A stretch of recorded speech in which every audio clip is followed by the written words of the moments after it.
Yeah, I'm Jeff Bishop. I'm the director of the Funk Heritage Center and the Bennett History Museum at Reinhardt University. I teach museum studies, history, a lot of indigenous history, and that's mostly what we deal with at the Funk Heritage Center is the history of the Appalachians, the Southern Appalachians specifically, and that involves a lot of indigenous history, a lot of the pioneer history. So we deal with a lot of field trips. A lot of elementary schoolers come through there, and they want to see living history. They want to see, folks, how did they used to wash their clothes in the stream? What kind of instruments did people used to play in the Appalachians, 100 years ago? How did they take baths? How do they, what kind of animals did they have on the farm? So we deal with a lot of that too. It's the best job in the world.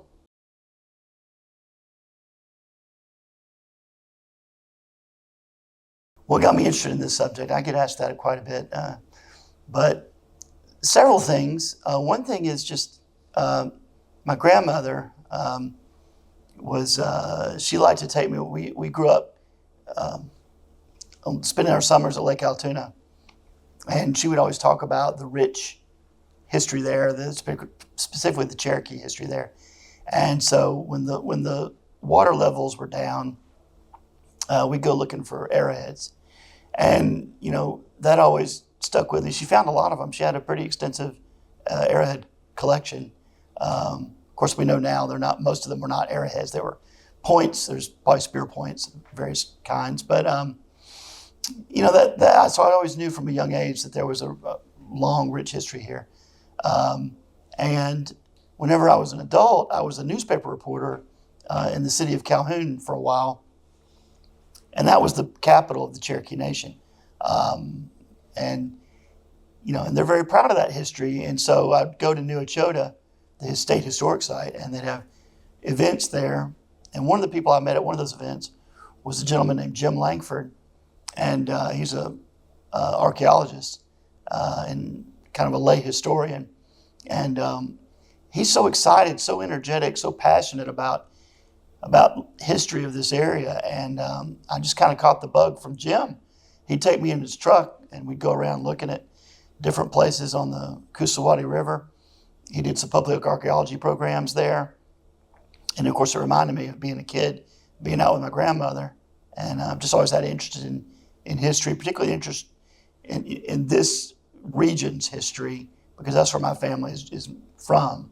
And my grandfather was from the Appalachian foothills, and so it just feels very close to my heart.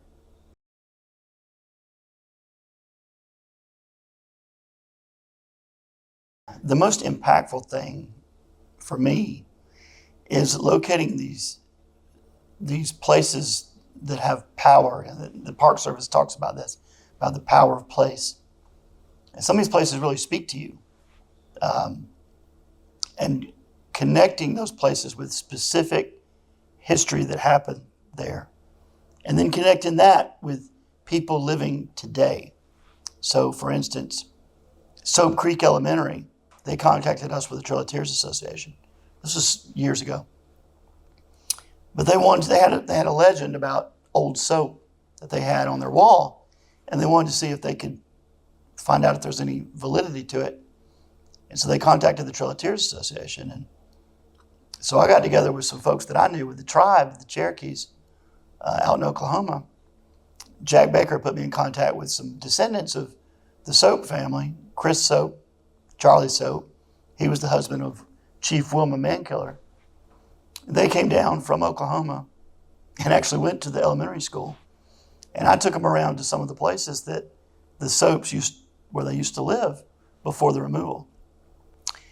And what we wound up doing essentially is replacing the mythology from that school that had been built up over the years, which was false, with a live connection with a very much living Cherokee presence. These people are right here in your school, bearing gifts that they brought from Oklahoma, and the main gift, of course, is their presence. And making those connections the people living here now with the descendants of the people who lived here before, connecting the people who lived here before with the places where their ancestors lived, and making all that, alive and tangible, and not just something from a book. But you can see it in their eyes when these people who are, they see the places of their ancestors. I mean, it means something to them. And so it's not just a place on the map, Soap Creek. There was a Soap family. There was a person named Soap. There are people named Soap today. Making those connections, facilitating that is the true reward for me of doing this work. Good afternoon. Glad to have you all out this afternoon. Welcome to our March Lunch and Learn at the Bartow History Museum. If you don't know who I am, too bad. I think you all know who I am. I'm Trey Gaines, director of the museum, and glad to have you. Before we get started with our program this afternoon, we give a couple of upcoming announcements. We've got a lot of great things coming up. A week from tomorrow, March 27th, we'll be opening a new exhibit. Also, our evening lectures that night. The exhibit is called 175 Years, 175 Objects. And it's to commemorate the anniversary of the city of Cartersville, town of Cartersville, it's now the city of Cartersville. That started in 1850. So we pulled out 175 objects from our collection that touch on some piece of Cartersville's past. And so we're inviting you to come out and check out that exhibit. That exhibit opening will be next Thursday, and David Archer will be here to tell stories of Cartersville. And if you haven't heard David tell stories of Cartersville, you don't want to miss it. That's at 7 o'clock next Thursday, a week from tomorrow. Our next Lunch and Learn on April the 16th. I'm still finalizing the details of that event, but stay tuned. It's going to be a great one. And then our evening lecture in April, on April 24th, Justin Earl will be here. He's the owner of the new Jerks of Cartersville soda fountain downtown. He's going to be here to tell us the history of soda fountains in general, and then talk about his new establishment, which is a great place to visit. Registration is open for our 5K, which is on May 3rd. It's a great fundraiser for the museum, for the Bartow History Museum, as well as the Roseline Museum. Even if you don't run, come out and walk it with us. Or you can be a ghost runner, when you don't have to do anything at all except write a check. And then summer camp registrations are open. If you've got kids, grandkids, or neighbor kids you're looking for summer opportunities for, we've got 4 great weeks of summer camp this summer lined up, and all that information can be found on our website. Dates, times, ages, and themes. And that's going to be a great summer of fun activities. Got some great educators that are going to lead those kids in some fun. Reminders, turn off your cell phone.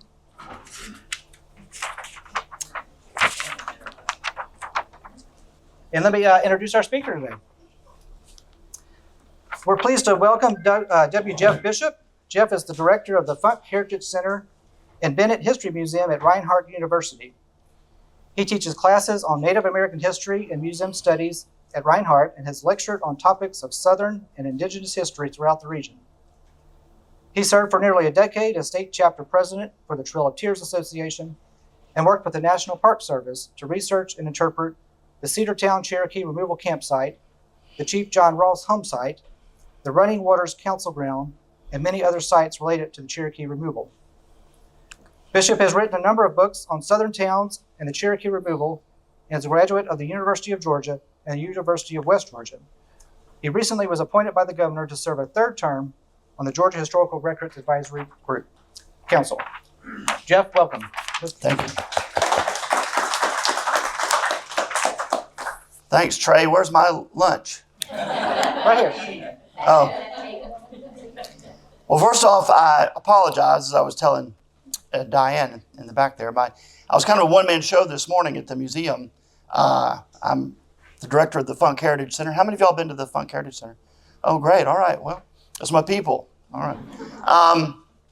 As you know, we have field trips come through there, upwards of 10,000 little tykes a year. And we'd rely on our docents and our staff, and we had none of that this morning. Our docent, Tom, he fell and hit his head, and so he's getting all fixed up. And then I had my staff person, she collapsed yesterday and was at the hospital. She's fine, she's okay, but I was kind of a one-man puppet show, and so my voice might give out today. because I've already been going full steam for several hours. But matter of fact, I was hoping I'd make it here on time. So just 5 minutes late. So I was doing pretty good, I thought. So the Funk Heritage Center, a little bit, let's see. I got a clicker here somewhere. Technology. All right. Where do I point this? I point it here? You want to point it at the computer, yeah. At the computer. Is it on? Is it? Might be on the side. Oh. Oh, yeah. Technology. And when it doesn't, you're in trouble. All right. It may not work. May not work. Okay. You can always use the That's okay. on the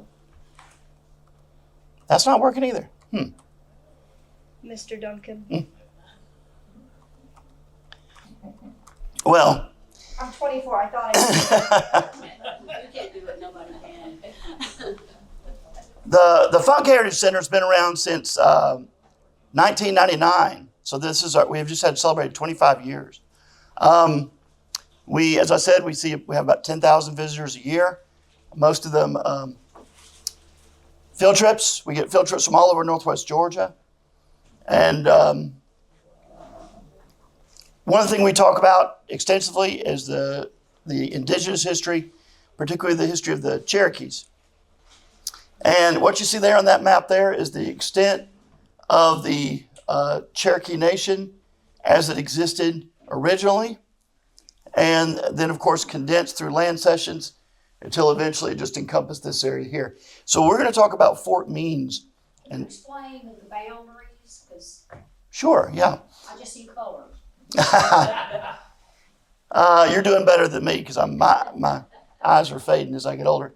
So, yeah, originally those boundaries extend all the way up into Kentucky, believe it or not. Encompassed almost the entire state of Kentucky, Virginia, down into Alabama, over, of course, into Georgia, and South Carolina, North Carolina. Now, eventually, through a series of sessions, this gradually decreased until what you had left were just a little section of the original Appalachian homelands in western North Carolina. And this area over here in Alabama, and then also, of course, Northwest Georgia. And there were approximately 15,000 Cherokees living in this area at the time of removal, and they were mostly living in Northwest Georgia.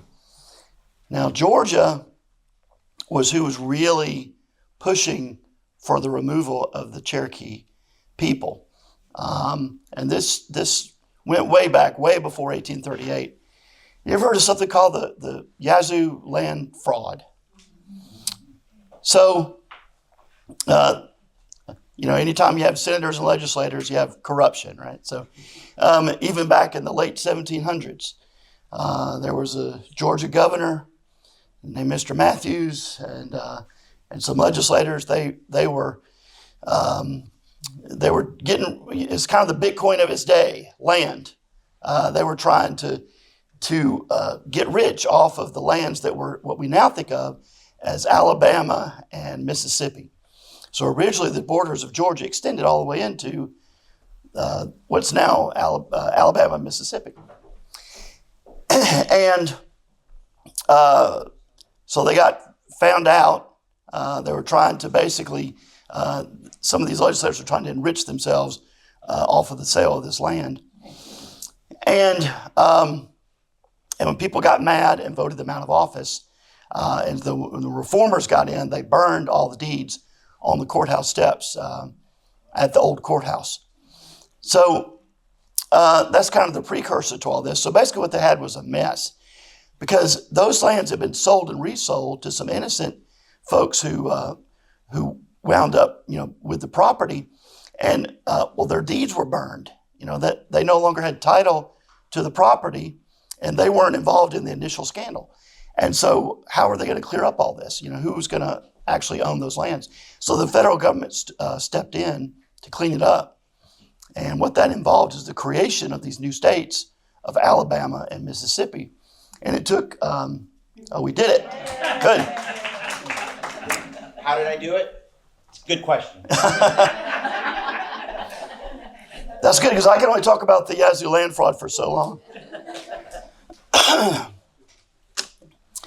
And so the federal government stepped in. Never a good idea, but in this case it was necessary. And so what came out of that was what's called the Compact of 1802. You ever heard of the Compact of 1802? Most people have not, but that is what was integral to the removal. It really directly led to the Trail of Tears. Everybody's heard of the Trail of Tears, but nobody's really heard of the Compact of 1802. So the Compact of 1802, basically the federal government more or less made a promise. It's like, look, we're going to step in, we're going to clear up all this problem. We're going to create these new states, and we're going to deal with the people who have these sort of cloudy titles to all this land. And but Georgia was giving up an immense amount of its property, of its territory. It was giving up 2 whole states worth, basically. It was diminishing its size to just a sliver of what it originally had been. So Georgia says, well, what else do we get?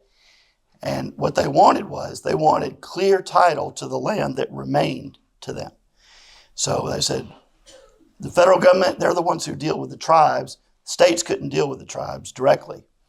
So since the federal government had that power to deal nation to nation with these tribes, basically a promise was made that that the federal government would do what it could to remove all the native peoples who remained within the new limits of the state of Georgia. That included the Creeks, that included the Cherokees. And so Georgia was saying, we want all these Indians out of here, just as soon as you can. And so the federal government sent in agents, and what the agents and the Cherokees knew these people because they come knocking on doors. Don't you want to sell it? Don't you want to? We've got this beautiful new territory out west. Don't you want to live there? Brochures, enticements, money. We want you to, because they were basically, they knew they had the clock ticking. They had made this promise to the state of Georgia, but the idea originally was they would voluntarily remove because the Cherokees, did they have any part in all this? Did they have any part in the Compact of 1802? Not at all. I guess they didn't count, although they were the ones living there. So the Creeks and the Cherokees were not part of that compact. They were not consulted. And they're like, we don't want to move. We have no interest in moving. You didn't ask us. So this was a problem. The federal government had said that they were going to work to remove the native peoples. The native people said, we don't want to move. Georgia said, well, what about your promise? We gave up Alabama and Mississippi. You guys promised to get these Indians out. So this is the tension that you have in the 1800s, 1810s, 20s, 30s, leading up to the election of Andrew Jackson and ultimately the forced removal of the native peoples. So it didn't just come out of nowhere. It's not like Andrew Jackson was elected and it just, happened. This had been building up, and it all was pointing back to the Compact of 1802 because the population of Georgia was doubling every decade. Can you imagine that exponential growth? Like every decade it's going, and exponential growth is hard to sort of wrap your head around. If you ever do genealogy, you've got 2 parents, 4 grandparents, 8 great-grandparents, 16, 32. It gets out of hand pretty quick, So that's exponential growth. That's why I say when you go back to 1500, you're basically descended from everybody that was on the planet at the time. So, because there aren't enough people living at that time to account for all your ancestors. This is the same thing we're dealing with in Georgia. The population growth is immense. And of course, at that time, if you have a family, what do you need to survive?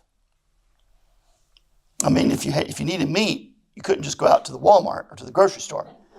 If you needed vegetables, you couldn't just go buy them from, you had to grow your food. You had to have livestock. You had to have crops. And what does that require? Land. So you had to have land. You couldn't just have a little garden out front. If you had a family, you had to have land. So population doubling every 10 years. They need the land. They got to have somewhere to go. Meanwhile, according to what they saw, they see the Cherokees. What do they have? They may not have much, but they got land. They got lots of land and not a big population. Only, like I said, 15,000 people. So it's like, we're looking over there. We see they've got land. We need land. Federal government made a promise to remove them. So this is the politics that are going on at the time. And it was Georgia who was pushing for this removal to happen. All right, just so we get this PowerPoint working, I'm going to switch over. So let's see. PowerPoint number 2. All right, Fort Means. So again, this has been building up over time. So that is Northwest Georgia. This is basically a military map. So this is known as the Keyes map. Lieutenant Keyes.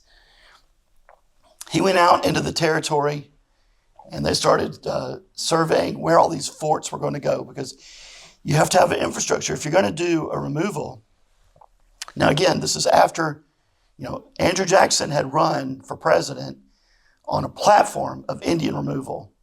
That was his major issue. And he was elected, and he set about, getting the Indian Removal Act passed by Congress to facilitate exactly what was going to happen here. And what was going to happen was the troops were going to come into the territory and they were going to remove the Cherokees. So you had to have support for the troops. You had to have infrastructure for the troops. What do troops require? They require roads, right? You have to have wagon roads. Guess what? Some of the roads we have that are state highways today, like the road, for instance, that goes from Carter's Lake up to Ellijay, that was a military road that was built. It was built to facilitate the removal of the Cherokees from that area. There were a lot of Cherokees living at Kusawati, and they built that road to facilitate this process. And that's still a state road we use today. So they had to build the roads. They had to put in, do you know what this is? That's what we call a blockhouse. So when you had a fort, usually you had a blockhouse. And so what would you put in the blockhouse? Usually you might have some ammunition in there, some guns. You needed to protect those, right? Because they were worried there might be some kind of an uprising. And if there's an uprising, what are they going to come after? They're probably going to come after your guns. So they needed blacksmiths. They needed to set up stables for the horses. They need to have provisions. They need to have food for the troops, food for the horses. They need to have barracks where the troops can sleep. So they started coming into Northwest Georgia and setting up these fort sites. Not all of them were forts. Some of them were camps. In Rome, they had a camp. In Cedartown, they had a camp. And Cedartown's one of the ones that actually we've interpreted now. If you go to Cedartown, it's kind of in rough shape now. It needs to be redone. But that's the actual site where the Cherokees were camped while they were being rounded up and removed. And they had a whole process where they would go into a community, set up a fort or a camp, and basically go out and knock on doors, gather up Cherokees wherever they found them, and take them to the local camp or fort. And then from there, they would take them usually to New Echota. New Echota was the capital of the Cherokee Nation, but also it was the headquarters for the removal process. They had Fort Wool. Fort Wool was located at New Echota. So they'd be processed there, and then they'd go from there, usually up into Tennessee, in what we now call Chattanooga. At that time, it was called Ross's Landing, after Chief John Ross.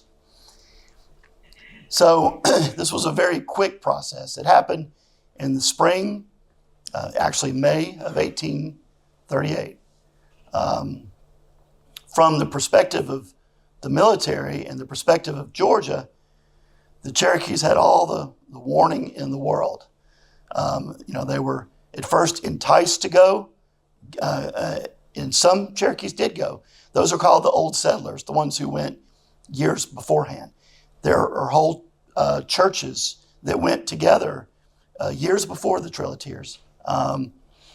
Duncan O'Brien led a congregation from the Hickory Log, Tinsawati area, over close to where Reinhardt is. So the whole community sometimes removed. Families would remove. The folks in the treaty party who agreed to the terms of the removal, they also removed early along a whole different route, so they wouldn't have to interact with the 98% plus Cherokees who were angry at them for signing the treaty. The Cherokees held on to this hope that they would not be removed up until the very end, even though they had every sign in the world was that they were going to be removed. They fought it. First they fought it militarily. And then they fought it through acculturation, trying to follow George Washington's dictate that they assimilate. They tried to, they sent their kids to school, to the mission schools, to learn to read and write English. They developed their own language, written language in Cherokee, with the syllabary with Sequoia. A lot of them became Christian. They had their own newspaper that was printed in both English and Cherokee. As John Ridge famously said, he was one of the leaders of the treaty party, but for years he was against removal steadfastly. He was a protege of John Ross. And he said, you asked us to do as you do. We did so. You asked us to dress like you do. We did so. You asked us to learn your language, to become Christian. We did so.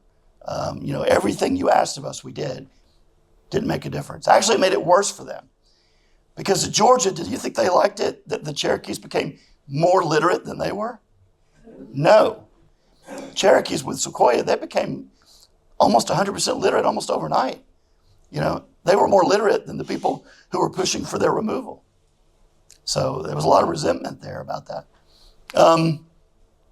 There also was resentment and anxiety because the Cherokees started adopting some of the ways of government. They established a police force. They established a court system, elections. They were modeling their new government on the United States government with a legislative body, with the tribal council. And Georgia didn't like any of that. It didn't serve their argument. Their argument was that these people were savages and needed to be removed because they were not compatible with Western values and Western society. So if they're up there dressing like Westerners, they're more literate than Westerners. They're Christians. They have their own schools. They have their own newspaper. They have their own government, their own elected leaders. Well, what happens to their argument that they're savages? That they need to be removed? And that all kind of falls apart. They didn't like that. So they adopted these laws. Ultimately, after Jackson was elected, they kind of had the green light to start some, Jackson famously said, put a fire under them so they can't stay. And that's what they did. They adopted these harassment laws that made it impossible for the Cherokees to remain. Essentially, they no longer really had rights to their own property. They could not testify in court against white people. So it was more or less chaos as their homes were being usurped or being taken from them. That they go off like John Ross, they go off to visit relatives, or they go off on business, come back, and their homes would be taken over by whites. And this went on for years. And they would appeal and say, well, you abandoned your property. Well, I was just going to visit my cousin. Well, no, it was abandoned when we came, so you lose it. That happened over and over and over again. As I say, it happened to the chief, John Ross. So ultimately, though, the troops came. Again, the Cherokees, they had signed a petition. Almost everyone in the Cherokee Nation had petitioned the U.S. government, Congress. They wanted to stay. And the Congress would not even hear the petition. Ultimately, they took it all the way to the Supreme Court. And do you think they lost or won? They won. They won. They didn't have an army, though. They didn't have an army. Exactly. President Jackson is famous. This is apocryphal. He probably didn't say this. But the famous quote is, Chief Justice John Marshall has made his decision. Now let him enforce it. And we might be seeing some of that today in what's going on in the national politics. So, but the Cherokees had one more thing left, and that was civil disobedience. And so, even though they saw these forts being built in their neighborhoods, they still could not believe it was going to happen. They planted their crops because they thought they were going to be able to stay. They trusted their chief, John Ross, would find a way for them to stay. It didn't turn out that way. But basically, what were the Cherokees saying? They were saying, we fought you militarily. We tried to acculturate. We did everything you asked of us. We don't want to go. We fought it through the courts. The courts sided with us. Supreme Court sided with us. They say this is our land. If you want me to leave my land, you're going to have to come knock at my door with a gun. And at the point of a gun, you're going to have to force me to leave my house. So that's the testament. That's the record they left, is civil disobedience. En masse, everybody. And what the soldiers were forced to do, they tried to just issue an order, an edict from the general, Winfred Scott. He issued an edict where he said, report to the forts for removal. No, they didn't report. Those soldiers had to go house by house by house. So people ask me all the times, where does the Trail of Tears start? It starts at the front door of every Cherokee citizen, all through Northwest Georgia. That's where the Trail of Tears starts. Starts maybe in your yard, where you live. That's where the Trail of Tears starts. Wherever those soldiers knocked on the door and got the bayonet and said, "You're coming with me. Where are your kids? They're out in the field. Come get them." Rounded up, taken to the local fort. That's where it starts. And they went, for the whole journey and lost possibly as many as 4,000 people. So if you have a population of 15,000, 4,000 is quite a significant, and it was mostly the younger generation, the very young babies, children, and the older generation, folks who were, and so you lost those whole two generations just gone after the Trail of Tears. So let's talk about one of the forts, Fort Meade. So there were 14 of them that were established in Northwest Georgia. There also were some forts in Alabama. If you ever heard some of the names you know quite well. Fort Payne. Why is it called Fort Payne? Because there was a fort there, Cherokee Removal Fort, Fort Payne, Alabama, named actually for the fort. Still called Fort Payne today. Buffington in Cherokee County, that's named after Fort Buffington that was established there for the removal. The Sixes community, Lake Altoona, Sixes Church, that's the name of a fort. So a lot of these places, the names are still there.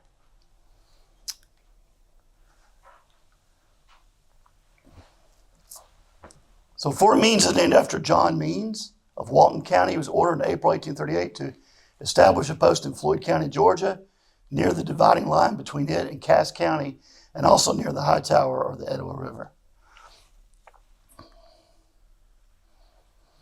So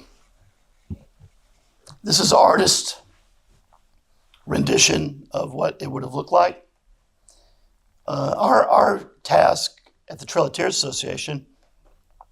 I was the president there for about a decade, and we were trying to figure out where the location of this fort was. You know, these forts were ephemeral.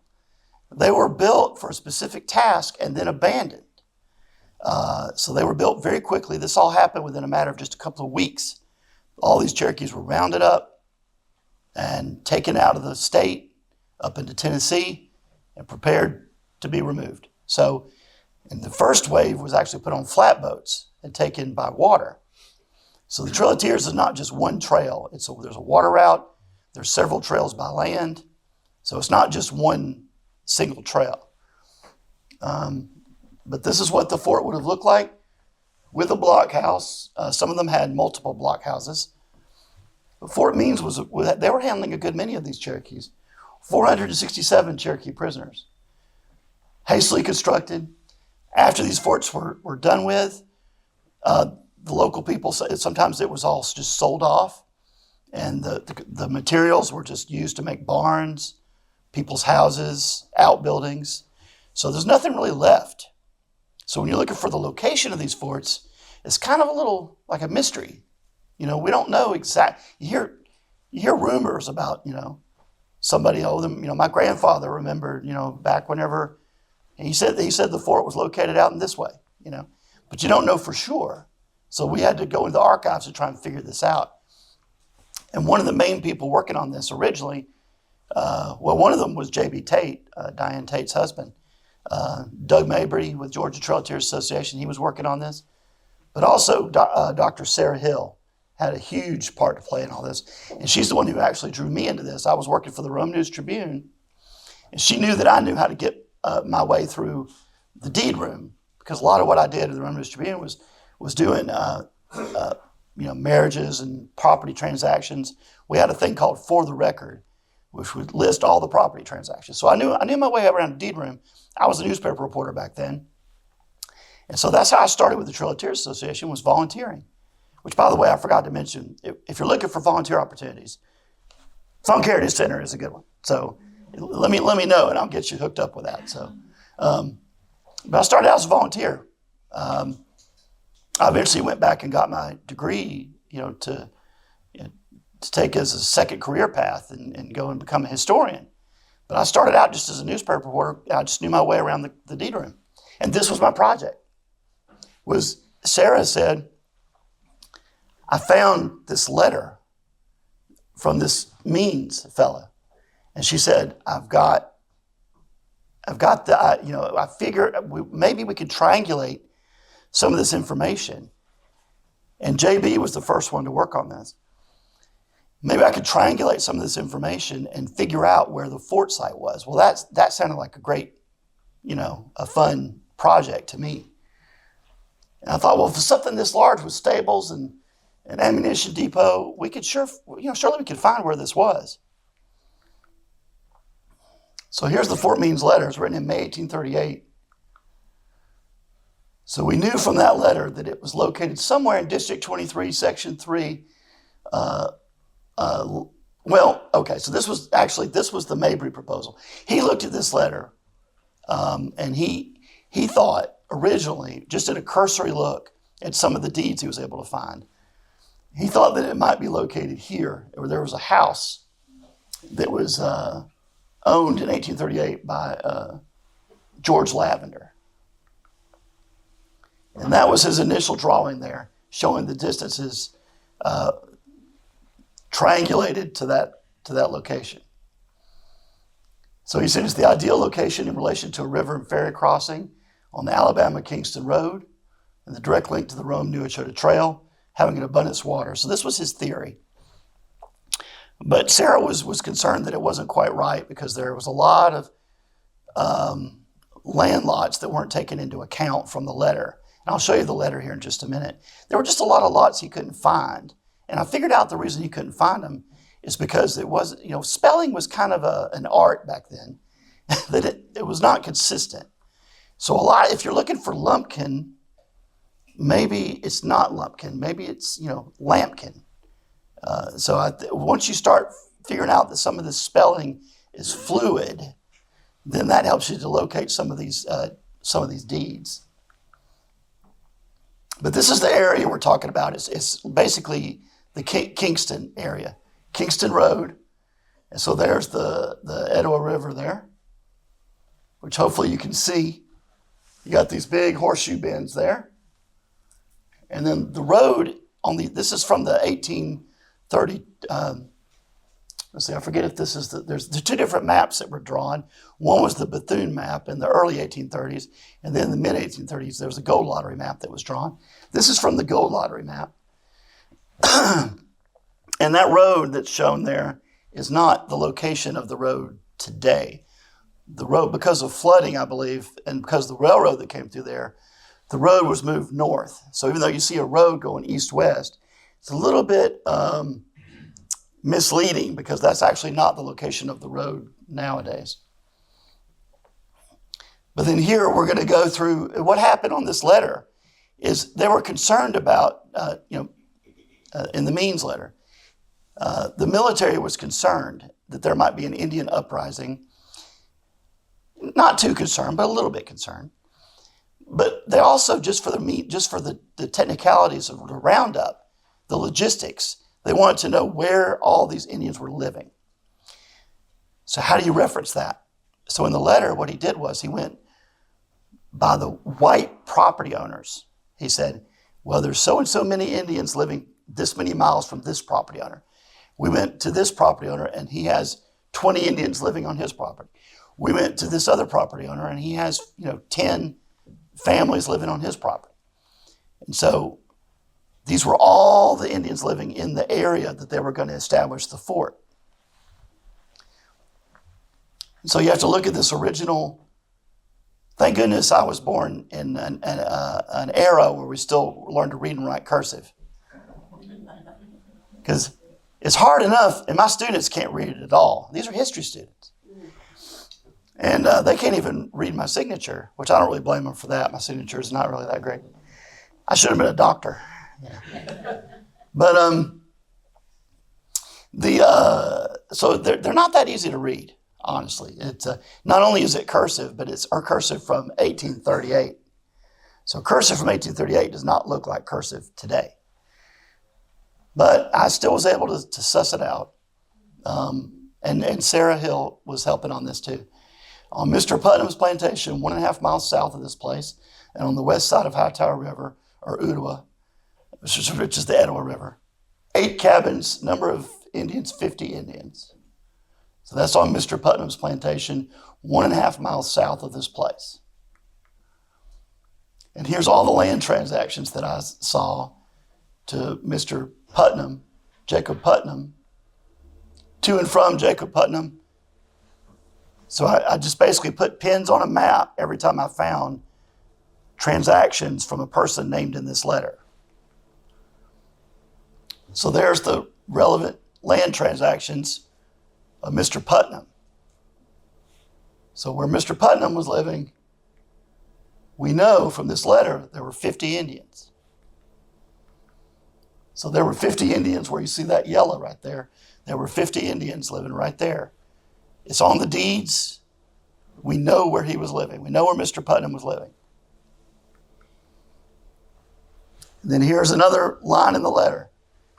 Mr. Williams, 2.5 miles south, on the south side of the river, 4 cabins, 30 Indians. So you go and you plop that in over there on the left-hand side. Mr. Mann's, same side, 2 cabins, 12 Indians. So there's all the land transactions related to him.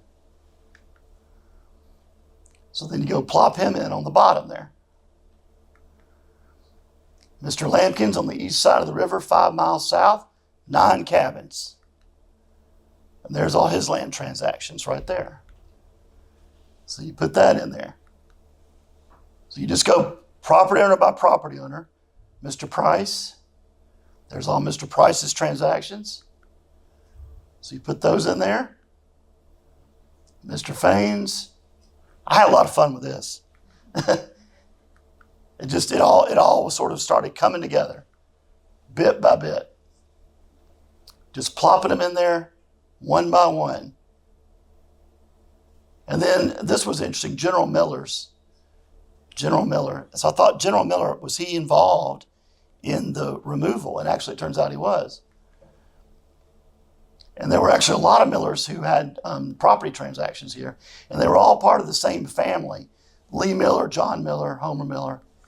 And interestingly, they were all also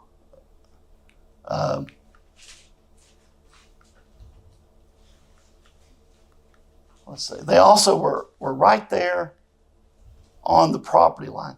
So we know from the Means letter that he was told to put the fort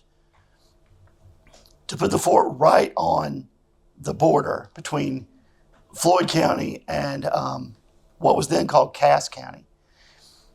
Now, there is one problem though, and that is the border has shifted. So what was the border then is not the border now. So that's one complicating thing. But interestingly, the land lots they're talking about are right on the border. And with all those military folks that I mentioned, the Millers, they're right on the border and also close to the road that existed then. Also close to the river. And, everything started to line up. All these properties started to line up all around the Miller properties there. So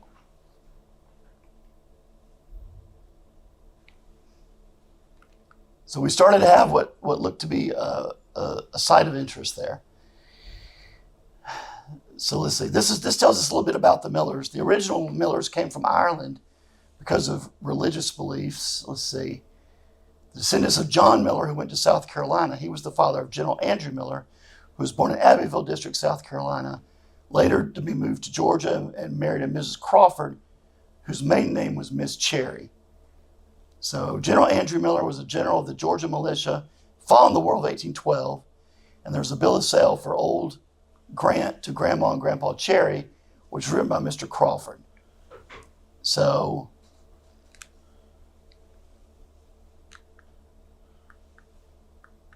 let's see.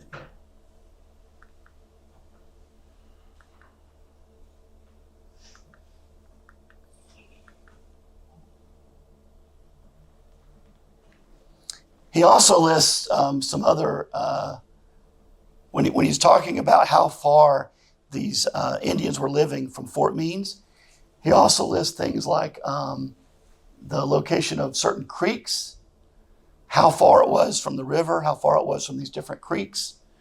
So when you look at this property for Fort Means, this is what George Mabry was saying originally, and unfortunately, Doug Mabry. This is what Doug Mabry originally was saying could be the location, but it doesn't add up when you look at the different property locations. And the real problem is he missed the vast majority of the deeds that were relevant. But also, it's not on the line. The fort was on the line between the two counties, so that the Mabry proposal was not on the line.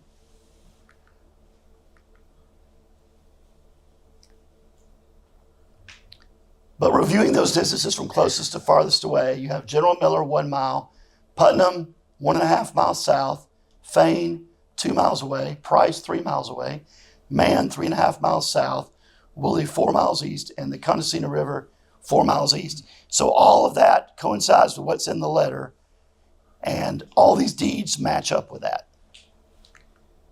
If you put it right here at this location, I believe that house is still there, right, Diane? It's still there. We went out traipsing around about a year ago, and so where is this? So this is Young's Creek. So Young's Creek feeds right into the Etowah River, and there's a big field out there, and It's a spring-fed creek. It would have been perfect for drinking water, for water for people or for horses, for Cherokees. Interestingly, too, on this property on a hill, there's a cemetery that's a family cemetery, but it's really old, and there's several unmarked graves. Well, we know that there was a Cherokee who drowned in the river who was buried there at the fort. And we know that also there was a soldier who was buried there. And so I don't know if those graves are the same graves from that time period, but we did do some, we got the Georgia DNR to do some ground penetrating radar, and they found, other graves other than the family graves. And it's on a hill overlooking this possible fort site. So there's Young's Creek. You see that's really fresh water there, really clear. The spring-fed creek. There's a little rise there right above the creek. And we've done some archaeology out there. We got some funding from the Park Service. Now, Diane was showing me they've also done some metal detecting. Let's see. And we did some metal detecting when I was out there too. So let's see. So this is the area we're talking about. What?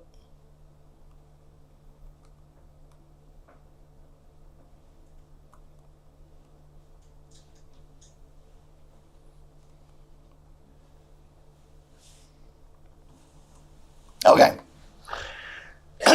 So that's the Etowah River, right on the border between Bartow County and Floyd County, very near Kingston. This is just to the west of Kingston. And there's a field out there, and that's the field where we were studying to see if we could find any remnants from the fort. It's right on what later became a railroad, the Kingston Railroad. Doesn't exist anymore, but you see that's the railroad right there. So this is what we looked at with the metal detectors. And we also went out there with some ground penetrating radar. So that's the field.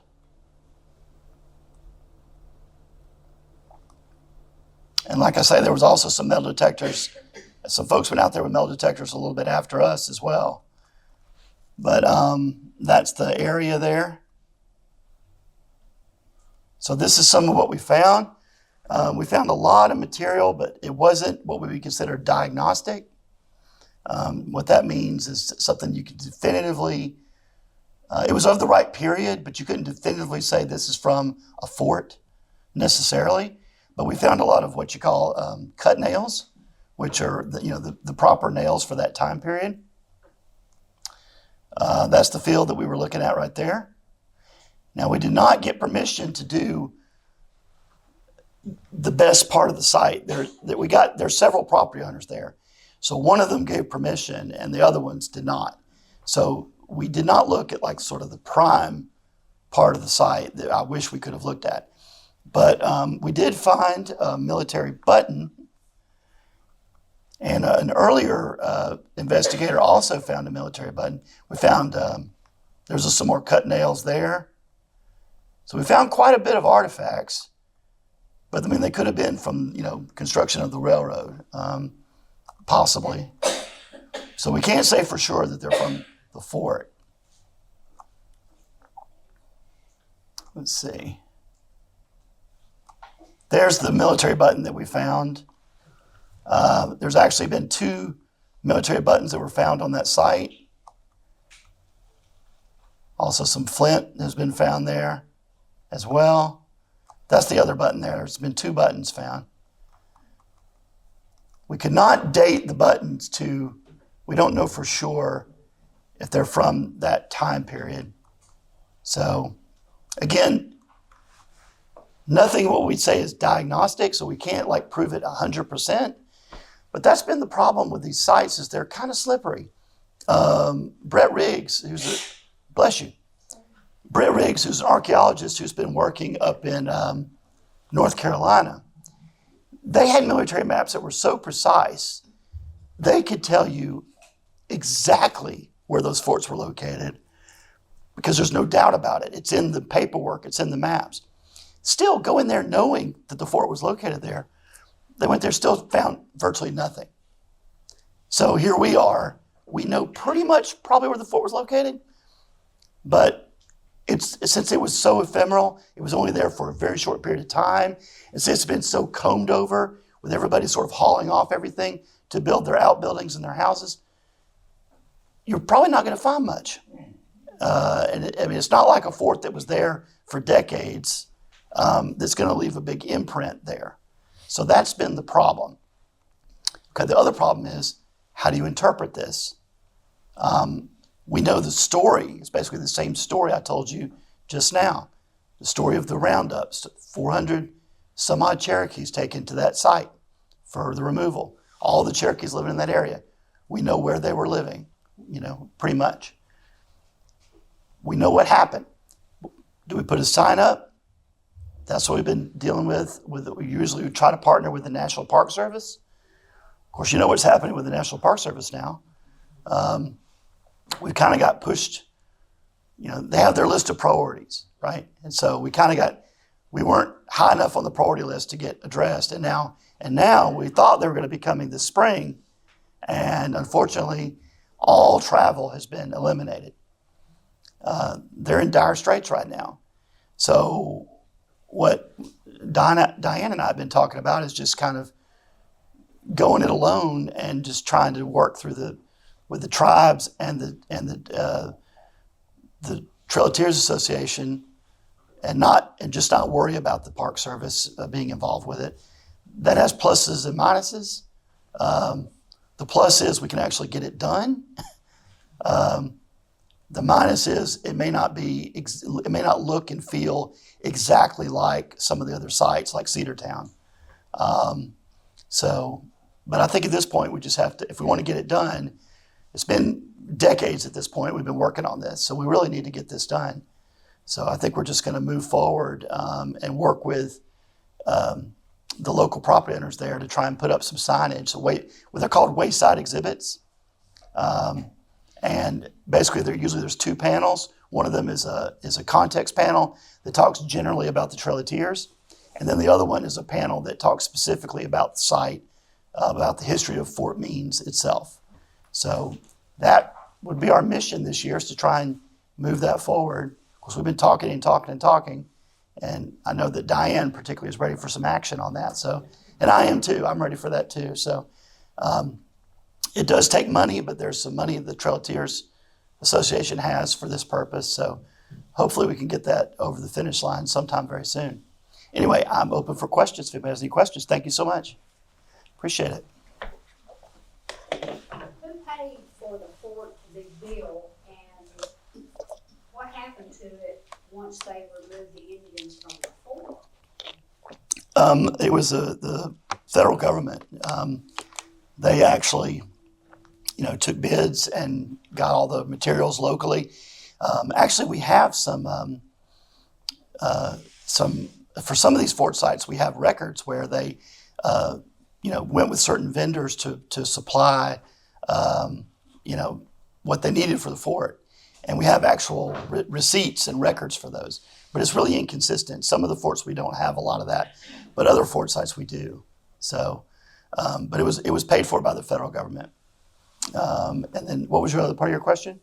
When the native people were removed out of the fort, what happened to it then? And they were never, the native people were never in the fort. That's a misconception too, I think. And the forts were meant for the infrastructure of the military. So the military are the ones who had barracks in the fort. And they had horses in the fort and blacksmith shops and stables in the fort.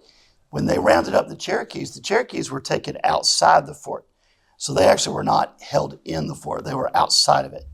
And then they didn't stay there long, maybe just a night or two. And they were taken to another fort, like at New Echota, and then ultimately up into Tennessee. And then in Tennessee, they did stay there for a prolonged period of time, where they had a lot of disease and death in those forts and camps up there in Tennessee. But after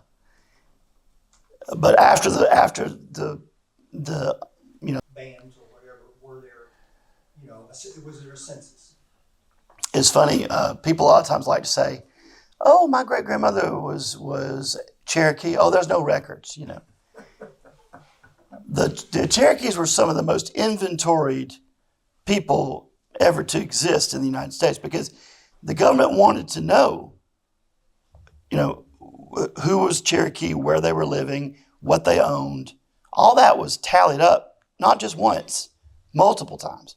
So there are tons of records. There are claims, valuations, censuses, state censuses, federal censuses, Cherokee. I mean, yes, there's tons of paperwork, tallies of every kind, of every assortment. I mean, yeah, this family had this many chickens, this many cows, this many pigs, this many pots and pans, this many. It's all inventoried, every bit of it, because they knew that they were going to be removed at some point, and so all that had to be accounted for, and it was. So And from that, they were supposed to receive some kind of compensation. supposed to, right? Look, by and large, that didn't happen. Yeah. So So, there was an overall census, I understand, and I agree with you, but I'm real interested to know what could be attached to Bartow County. right, and if you go to the best way is the claims and the valuations. If you go to the Trail of Tears Association website, just type in Trail of Tears Association claims. There's a database. We got a grant to work on this to transcribe the claims. Everything in the Hickory Log District, which is not Cass County, that's up there in Cherokee County. But we transcribed every one of those claims, and you can search for them, and they're in there. I mean, that could be another project, is doing Cass County, all the claims, because there are lots of them. There's lots of communities here. There's Two Runs community. There's the Hightower Etowah community. There's lots of them. Pumpkin Vine, the Uharley. Uharley was a Cherokee community originally, and there are claims for all those communities, and they list everything they owned, who the family members were, all that stuff. The first time we went to Cave Spring, we had no idea that Chief Van built a house there. Mm-hmm. And so you couldn't go in, you could see the outside. I had no idea he was even near there. I know the one back in Cherokee County, but I didn't even Mm-hmm. tell Cave Spring. Well, there's a lot of buildings that are out there that people still don't know about, I think, because a lot of these buildings, the log buildings, some of them, of course, have passed, into memory.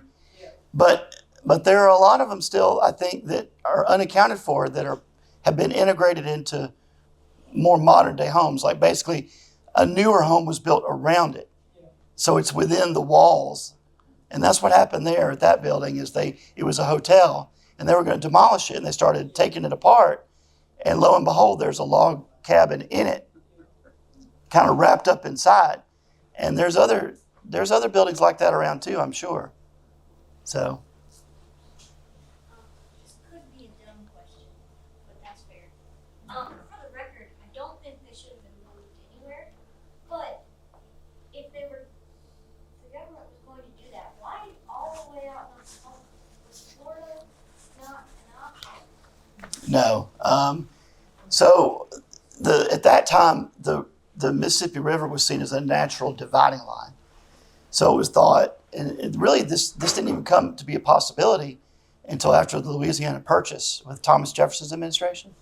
Because originally George Washington's idea was to make the Cherokee make them citizens of the United States. Hand everybody a spinning wheel and essentially teach them to be white. That was George Washington's concept, is to do that. And so, but then when Jefferson became president, it all changed, because with the removal became possible with the Louisiana Purchase. And the idea was to move them across that big river to where you wouldn't have any interaction between whites and Cherokees, or not just Cherokees, but all Native peoples. The idea was to take all the Native peoples out of the Southeast and move them over there. And they said this was done for their own protection, but really it's because they wanted the land. Yeah. Yeah. I got something that might fit into that too. On the map you had at the beginning of the lecture, I noticed it didn't cross the Ohio River. Was that because that was the reserve territories for the for New England? I can't answer that question. I don't know. Reserve territories were, New England was landlocked. They had small states. Mm-hmm. Most people don't realize that what's now Indiana, Ohio, those are reserve territories for the New England states. There's very little left of that. If you Probably so. Case Western Reserve University. Yeah. The name stuck. It was built on the Western Yeah. Reserve for Okay. the Western Reserve land for Connecticut. Good point. Good point. Yeah. Something to look into. Yeah. Okay, I see a spot on the map. But is there anything today that is, I mean, you showed a house, but are there any other landmarks that are kind of in that general area? Well, there's the creek. Young's Mill Creek is the best landmark, I guess I'd say. And I'm kind of dumb, so where is that? It crosses the road there. If you're on the Kingston Highway, Young's Mill Creek, there's a sign. It goes right through there, and so if you're going towards Kingston from Rome, it'd be on the right hand side. So it's on the southern side of the road. Yeah, Diane. A lot of people here know the Strickland family, and that one house you showed, it's right beside Young's Creek, that's the old Strickland home. And oral history always had Fort Means back behind it, or back behind the Kingston house that was moved from Kingston to Stone Mountain.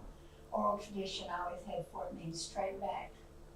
And you showed one of those houses. And that's where we were looking with the metal detectors, and right at that same spot. And that's the same spot. If you look at all these properties, when you triangulate all these properties, that's where you wind up, is right there. So sometimes oral history and written history, it all just kind of goes together like clockwork. So, Who are the Stricklands? Because I'm a Strickland. Trey, thank you very much. I appreciate it. Yeah, Let's give Jeff a hand. thank you.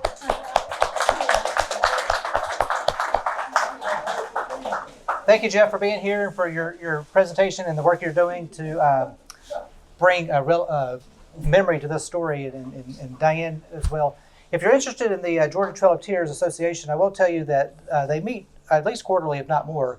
But their quarterly meeting this summer in July will be held here at the Bartow History Museum. So it's open to the public. So look for information about that. They will have their July meeting here in this room.